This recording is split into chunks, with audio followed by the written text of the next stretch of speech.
नमस्कार, दबंग न्यूज़ खबर में आपका स्वागत है। मैं वीडी पांडे। आज बस्ती जनपद में एक ऐसे व्यक्ति से मेरी मुलाकात हुई जिन्होंने तमाम धार्मिक सीरियल में बहुत अच्छे अच्छे किरदार निभाए, जिनकी एक झलक देखने के लिए लोग तरसते हैं, सोचते हैं इनका एक ऑडियोग्राफ मिल जाए। इनके जीवन काल के बारे में बहुत ज़्यादा तो मैं नहीं जानता हूँ, लेकिन इतना मैं ज़रूर जानता हूँ कि जितना इन्होंने धार्मिक सीरियल में काम किया है, शायद वह सारी हिट रही हैं। और आज इनकी मुलाकात मुझसे हुई और ऐसी जगह पे हुई। इनके बारे में मैंने सुना कि आज ये रुधौली में आ रहे हैं और एक आयुर्वेद के महान जानकारी को देने के लिए, आयुर्वेद को आगे बढ़ाने के लिए, आयुर्वेद कहाँ जा रहा है, और एक धार्मिक सीरियल में काम करने के बाद और एकाएक जो है आयुर्वेद में इतनी अच्छी ख्याति प्राप्त की है, तो मैं चाहूँगा आज उन्हीं से सभी लोगों को रूबरू कराऊँ। पहले परिचय होगा, बताएं सर अपना परिचय। नमस्ते, मेरा नाम जेपी शर्मा है और मैं राजस्थान का रहने वाला हूँ। और मेरा शुरू से एक मोटो था कि आप वो काम करो जो हर कोई नहीं कर सकता है। तो आप अगर वो काम करते हैं जो एकदम थोड़ा सा अलग है, थोड़ा सा भीड़ से अलग है, तो आपको या तो कामयाबी मिलेगी तो वाह वाह होगी, और नहीं तो इतना बेहतरीन अनुभव होगा जो हर किसी के पास नहीं आता है। बस इसी सोच के साथ में मैं मुंबई आ गया था। जैसे आपने किन किन धार्मिक सीरियल में काम किया और किस किस चीज़ की भूमिका में रहे हैं, थोड़ा बताएं दर्शकों को। मेरी शुरुआत हुई थी रामानंद सागर साहब का सीरियल था श्री कृष्णा, उसमें मैंने शकुनी का रोल किया। अब वो शकुनी के नाम में इतना दम था कि नाम लेते ही लोग जो बोलते थे समझ गए। कई लोग तो मुझे ये भी बोलते थे कि अब हम समझ गए आप किस तरह के आदमी हैं। तो मैं बोलता था भाई मैं पर्दे पे जितना था उतना हूँ नहीं, क्योंकि रियल ज़िंदगी में कोई भी उस तरह का होना नहीं चाहेगा। तो मुझे लगता है कि वो नाम जो शकुनी का जो नाम है उसको आप यूँ समझ सकते हैं कि नाम करो ऐसा कि काम हो जाए, वरना काम करो ऐसा कि काम करते ही नाम हो जाए। तो मैंने शकुनी का कैरेक्टर इसी सोच के साथ पकड़ा। और इसके साथ साथ कौन कौन से किरदार, किस किस धार्मिक वो किया आपने। रामानंद सागर साहब का एक सीरियल था जय गंगा मैया, उसमें मैंने असुर गुरु शुक्राचार्य का रोल किया। उसके बाद उनका सीरियल था आंखें, वो धार्मिक नहीं था। उसमें हम दो आतंकवादी थे और वो पूरे हिंदुस्तान में जो है वो आतंकवाद फैलाने का काम करते थे। तो कंगारू करके एक मेरा कैरेक्टर था, बड़ा पॉपुलर कैरेक्टर था। फिर रामानंद सागर साहब का एक सीरियल था डर, बच के रहना रे। और इसके अलावा पृथ्वीराज चौहान मेरा आखिरी सीरियल था। अलिफ लैला में मैंने रोल किया एक जादूगर का। उस सीरियल की शूटिंग के दौरान मुझे उल्लू, सांप, बाज, इन सब को नज़दीक से देखने का और अपने साथ उनको लेके चलने का मौका मिला। तो ये भी एक ज़िंदगी में अद्भुत अनुभव था मेरा।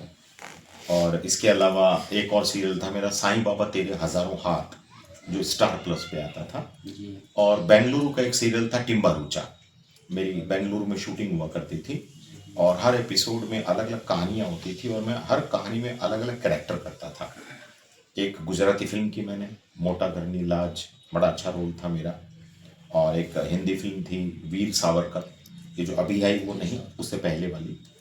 और मैं खुश नसीब हूँ कि मैंने सावरकर साहब की उन जगहों को देखा जहाँ उनको बंदी बनाया गया, कैद रखा गया, जैसे रत्नागिरी की ओरिजिनल जेल और अंडमान निकोबार की जो काला पानी की सज़ा उस ज़माने में जो दी जाती थी, उनके घर में हम लोगों ने शूटिंग की। तो ये मेरे लिए बहुत खुशी की बात है। मैं सोचता हूँ फिल्म लाइन में आपको वो सब चीज़ें कई बार प्रैक्टिकली देखने को मिलती हैं जिनके बारे में हमने कभी इतिहास में पढ़ा होता है। इस समय आयुर्वेद को लेकर के आप काफ़ी जो है जन जागृति लोगों में ला रहे हैं। आयुर्वेद की संस्था क्या है, इसका काम क्या है, लोगों को इसका रिस्पांस क्या मिल रहा है। देखिए, आयुर्वेद जो है वो अब आवश्यकता नहीं है, आयुर्वेद अब ज़रूरत बन गई है। आप समझ रहे हैं, एक तो पहले आदमी बोलता था कि चलो ले लेंगे, अब ज़रूरत आयुर्वेद की, क्योंकि हमारा खान पान बदल गया, हमारा रहन सहन बदल गया, तौर तरीका बदल गया, वातावरण बदल गया, पानी का कंटेंट बदल गया। पहले बोलते थे डॉक्टर, एक कहावत थी, मैं उसी पे आ रहा हूँ, लेकिन एक कहावत थी ईट Apple a day keep doctor away. Right sir, कि आप रोज़ एक खाइए सेब और डॉक्टर से दूर रहिए। अब वो कहावत ऐसी होगी कि ईट 5 Apple a day, keep doctor away, confirm नहीं है। मतलब आप एप्पल खा के भी डॉक्टर से दूर रहेंगे, कंफर्म नहीं। क्यों? कि एप्पल में भी वो कंटेंट खत्म हो गए। आजकल 5 एप्पल में भी वो कंटेंट नहीं मिलते हैं। तो आयुर्वेद कोरोना के बाद अब सबको समझ में आ गया कि आयुर्वेद क्या है। इस समय डॉक्टर नेचर को लेकर के बड़ा एक तरह से आपको उसी के थ्रू आपको ढोली में आया। जी जी तो ये डॉक्टर नेचर किस तरह का प्रोडक्ट बनाता है और कैसे लोगों को इन तक प्रोवाइड किया जाए? जी, मैं अभी उसी पे आ रहा था। तो मैं शूटिंग करते करते थोड़ा फिटनेस के प्रति, यानी थोड़ा मैं स्वस्थ रहूं उसके प्रति सजग रहता था। और उसी का परिणाम है कि मैं शूटिंग करते करते करते धीरे धीरे धीरे धीरे, मतलब पहले मैं शूटिंग का ये पलड़ा था, आयुर्वेद का ये पलड़ा था, और अब ये पलड़ा हो गया है। क्योंकि मुझे ऐसा लगता है कि स्वस्थ रहना है, स्वास्थ्य सबसे बड़ी पूंजी है। तो उसके लिए आयुर्वेद को अपनाना है, अपनी दिनचर्या को ठीक करना है। तो शूटिंग करते करते करते करते धीरे धीरे आयुर्वेद के प्रति रुझान हुआ। और अभी मैं जो कंपनी प्रमोट कर रहा हूँ उसका नाम है डॉक्टर नेचर वेलनेस। ये जयपुर बेस्ड कंपनी है। हमारा पहला मोटो है, हम शुद्ध आयुर्वेदिक प्रोडक्ट बनाते हैं, केमिकल फ्री। कंपनी की कई जगह ज़मीन है, लीज पे भी दी हुई है, खुद की भी है, जहाँ हम खेती करवाते हैं। हमारा कल्टीवेशन खुद का है, मैन्युफैक्चरिंग खुद का है, R&D खुद का है, सारा सिस्टम कंपनी का अपना ऑन है। और हमारे जो डायरेक्टर हैं डॉक्टर तारा प्रकाश तिवारी जी, उन्होंने एग्रीकल्चर में MSc किया हुआ है। उनके फादर वैद्य थे, तो उनको बचपन से जड़ी बूटियों का नॉलेज भी था, और उसके बाद में उन्होंने उस पर पढ़ाई भी कर ली। तो केमिकल फ्री प्रोडक्ट, आयुर्वेद तो कई कंपनियां बनाती है, लेकिन अगर हम कुछ अच्छी क्वालिटी का अलग प्रोडक्ट नहीं बनाएंगे तो फिर इतनी सारी कंपनियों में वैल्यू क्रिएट नहीं होगी। Right sir? तो मैं अक्सर 2-4 पंक्तियां बोला करता हूं लोगों को कि कुछ करना है तो डट कर चल, थोड़ा दुनिया से हट कर चल, लीक पर तो सभी चलते हैं, तू इतिहास पलट कर चल। Right sir? तो आप वो काम करिए, थोड़ा सा अलग हो, तो हमारी कंपनी वाकई जो लोग इस्तेमाल करते हैं वो दोबारा मांगते हैं, बेचना नहीं पड़ता। हम शुद्ध सात्विक साफ सुथरे प्रोडक्ट बनाते हैं, केमिकल फ्री प्रोडक्ट बनाते हैं।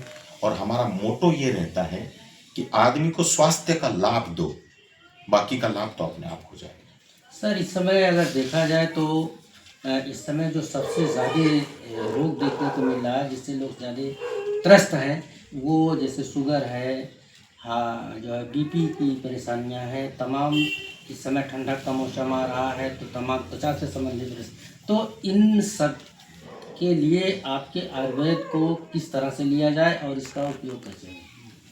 जो आपने दवाइयाँ जो बीमारियां आपने बताई है वो तो आम बीमारियां हैं सर, वो होनी ही है।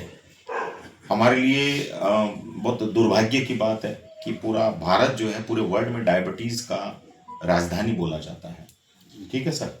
जैसे आपने बताया स्किन डिजीज, या अभी सर्दी के मौसम में स्किन संबंधी प्रॉब्लम, या अस्थमा की, श्वसन संबंधी प्रॉब्लम, या BP की प्रॉब्लम, ये सब तो है। लेकिन आने वाले समय में, क्योंकि मैं पूरे हिंदुस्तान में घूमता हूँ, और मतलब आपको क्या बताऊं सर, लीवर की प्रॉब्लम, ऐसी ऐसी बीमारियां जो हमने कभी जिंदगी में सुनी नहीं होगी, वो सब हो रही है। और आने वाले समय में बहुत बड़े लेवल पे होने वाला है।